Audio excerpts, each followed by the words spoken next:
ஆடி மாதம் தேவர்களுக்கான மாலை நேரம். தேவர்களுக்கே உரிய மலர்ச்சியான நேரம், குளிர்ச்சியான நேரம் என்பதால் ஆடி மாதத்தில் இயற்கையாகவே நம்முடைய மனம் கோபம் தவிர்த்து அமைதியோடு சாந்தமாக இருக்கும்.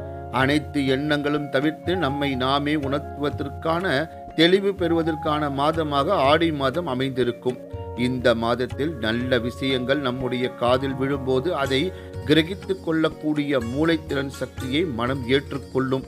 திருமணமான மணப்பெண்களுக்கு திருமணம் முடிந்த முதல் ஆடியில் புகுந்த வீட்டை பற்றி சில புரிதல்கள் மட்டுமே இருக்கும்.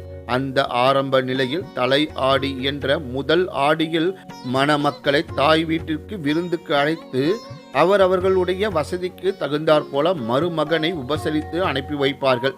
தாய் வீட்டிற்கு அழைத்த பெண்ணை புகுந்த வீட்டில் நடந்து கொள்ளும் முறைதனை தெளிவு சுழிவுதனை எடுத்து கூறி நல்ல பெயர் எடுப்பதற்காக செயல் என்ன என்பதை